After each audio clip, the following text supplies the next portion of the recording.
tá preparando um golpe? Porque eu acho isso uma coisa tão absurda de... Porra, ser meio viagem. É um assunto, mano, maravilhoso. Vocês querem falar primeiro o quê? Da possibilidade de golpe? Vamos falar das duas, manifestação e golpe. E a popularidade que eu queria falar. Vai ter muita gente mesmo amanhã, vocês acham? É que depende, cara. Assim, ó, o Bolsonaro tem 23% de popularidade hoje. Bom e ótimo, vamos dizer assim. Tá. E essa galera vai pra rua. Se for pegar em dados... Essa galera não vai pra rua, mas em termos estatísticos a gente tá falando de 40 milhões de pessoas aí que acham o governo dele ok. É muita gente. Só que dentro desse nicho de 40 milhões de brasileiros, é uma base estatística. Você tem as pessoas radicais que querem ir pra rua com o Bolsonaro. Não, e outra, vamos lembrar aqui, ele tá recebendo uma força maciça de grana e estrutura para a manifestação do pessoal do agro. Eu tenho um cara aqui que eu conheço que é do agro, que fica tranquilo que eu não vou revelar seu nome, que é um gado do caramba, e ele tá mandando todos os caminhões dele, todos os caminhões, com um monte de gente pra São Paulo, porque ele tá acreditando no Brasil, tá acreditando no dólar dele lá, que ele recebe em dólares as exportações. Exatamente, produtor de leite, esse aí. Que, de fato, ali estão ajudando a família dele. Então vai ter gente. A questão é, vai ter golpe? O que você acha?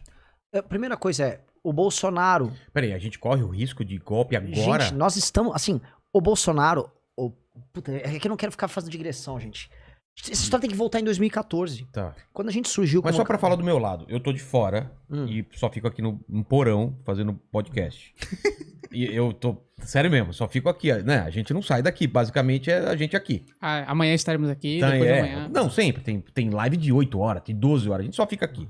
E quando eu falo em golpe, apesar de eu achar que é uma coisa, claro, é possível, porque já aconteceu em outros lugares, cara, não tem como acontecer aqui no Brasil. Tem?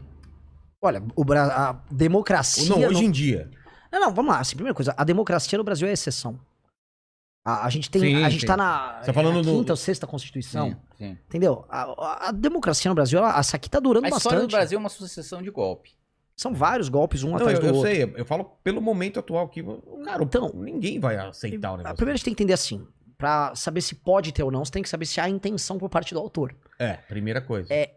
Isso é óbvio, e isso começa desde as manifestações de 2014. Quando a gente convocou a primeira manifestação, logo após a vitória da Dilma, quem vai lembrar? A gente convocou a primeira manifestação, o Olavo de Carvalho ficou embasbacado. Ele achou lindo, nossa, porque a gente botou na época 5 mil pessoas na rua.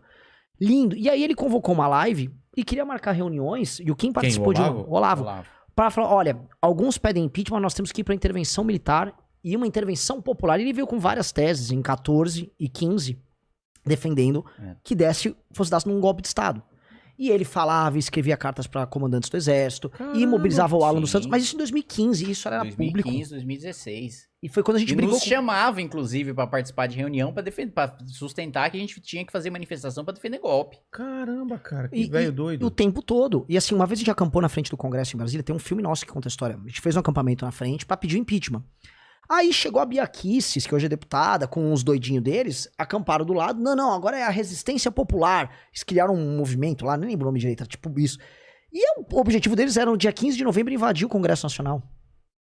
Até não deu em nada, óbvio, mas eles sempre tentaram isso, o Olavo sempre falou isso. E o objetivo deles sempre foi isso, porque eles acreditam na ideia de subversão popular e derrubada da estrutura que eles chamam de um estamento burocrático. São as teses do Olavo, que acho que não vale a pena de ficar entrando em detalhes, mas a turma deles, isso tá totalmente documentado, tem vídeos na internet, aos montes, eles sempre operaram com isso.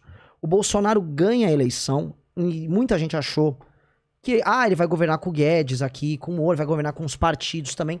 Não, ele botou no coração do governo dele gente ligada ao olavismo, e todo mundo que duvidou se ferrou. Militares que bateram de frente perderam, todas as alas que bateram de frente com eles perderam. A ala ideológica que envolve a família e a turma do Olavo sempre ganhou as disputas. Que é o rapaz do símbolo lá. O cara do OK, o Felipe G. Martins. Toda essa turma, ela é importante. É a turma que colocou aquele nazista que ficou... Lembra? Mas o Felipe G. Martins, ele tem essa... Você acha que ele também tá por trás dessa claro, tese? Ele é o núcleo duro do olavismo. Ele é o representante do Olavo lá dentro. Ele é como se fosse um cara que tivesse Quando estiver saindo do trilho, ele... A procuração do Olavo pra operar. Ele é o operador do Olavo lá dentro. E esses caras tocaram o governo com o intuito de não sair do governo. Porque esses caras, só pra você ver, as teses que eles acreditam, eles acham que a democracia liberal é uma mentira. Eles se aliam publicamente com os populistas que trabalham com subversão de democracia, seja na Polônia, seja na Hungria. Eles são da turma do Steve Bannon, que, veja só, são a favor de um golpe de Estado nos próprios Estados Unidos. E a turma que invadiu o Capitólio quando o Trump perdeu a eleição. Então, assim, eles estão fazendo isso, eles discutem isso, eles fazem reuniões pra tratar disso. A casa do Alan dos Santos já foi local pra reunião entre pessoas que eram assessores de diversos gabinetes de deputado bolsonarista pra tratar disso. Pegaram no celular do Alan dos Santos, quando foi apreendido, que o objetivo deles era insuflar as pessoas por causa das medidas de restrição a atacarem prefeitos e governadores. Aquela reunião que o Moro vazou, que envolvia o Bolsonaro, que o Bolsonaro tratava em parte disso, é que o objetivo central sempre foi esse. E quando o Bolsonaro foi a primeira manifestação, dia 26 de maio de 2019, uma manifestação governista, a gente foi contra e cancelaram o MBL acabou naquela época. A gente falou, eles querem dar um golpe. Foi por isso que derreteram o MBL. Assim, o MBL... Calma aí, ele tá falando de forma irônica. O Renan acha que tá todo mundo... Calma, cara. Quando ele fala assim, acabou o MBL derreter, é uma ironia, claro. Não, porque eles disseram que a gente Foi acabou... quando a gente rompeu definitivamente o bolsonarismo, governo. porque eles cobraram que a gente participasse de uma manifestação que defendesse o fechamento do Supremo e o fechamento do Congresso. Aí a gente falou, mano, vocês estão loucos? A gente tá defendendo a reforma da Previdência, vocês estão querendo fechar um Congresso, fechar o Supremo Tribunal Federal, e aí foi na época que eles falaram, não, então vamos destruir vocês. E nisso tem uma semelhança muito grande da mentalidade bolsonarista com a mentalidade petista. Eles são hegemônicos, eles têm que ser a única força política, a única liderança política dentro do espectro político deles. O PT sempre teve mais preocupado em destruir outras lideranças de esquerda que pudessem se sobrepor ao Lula do que em fazer enfrentamento ao PSDB. Né? O PT, quando ele demitiu a Marina e falou que a Marina defendia banco porque o vice dela era da Natura, tava tentando destruir a reputação dela. Mesma coisa com o Ciro, mesma coisa com todas as outras lideranças de esquerda que tentaram ascender com o Lula. E o Lula sempre apoiou gente sem carisma e sem graça que não tinha a menor capacidade de superar ele. Era o Haddad, era a Dilma, era sempre gente sem expressão. O Bolsonaro é exatamente a mesma coisa. Ele tá muito mais preocupado. Você vê o Eduardo Bolsonaro, você vê o Carlos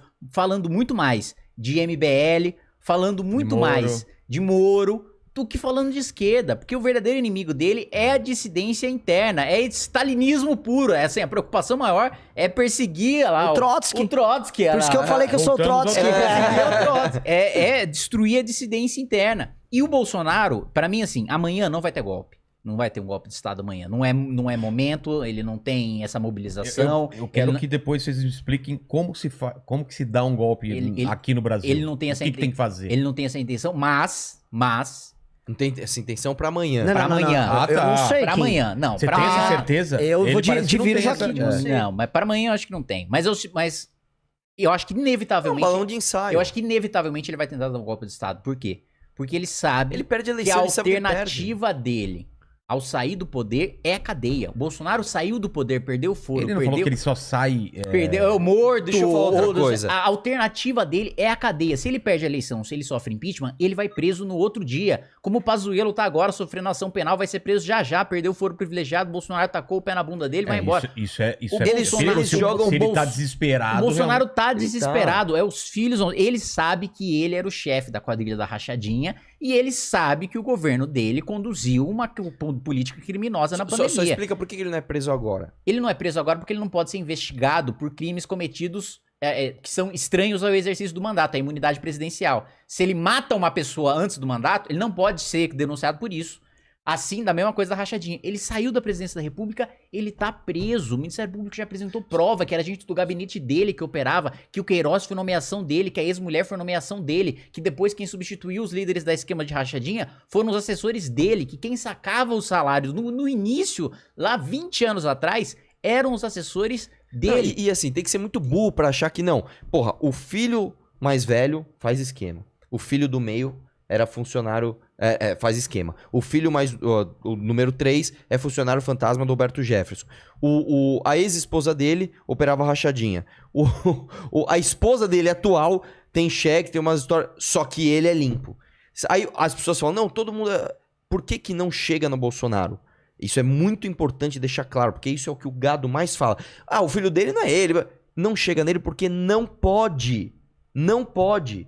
Toda vez que cita o nome do presidente em qualquer coisa, tem uma conversa lá do Flávio. Pai, sabe aquele dinheiro de propina? Travou. Eu depositei Trava. agora. Não pode mais mexer enquanto ele for presidente.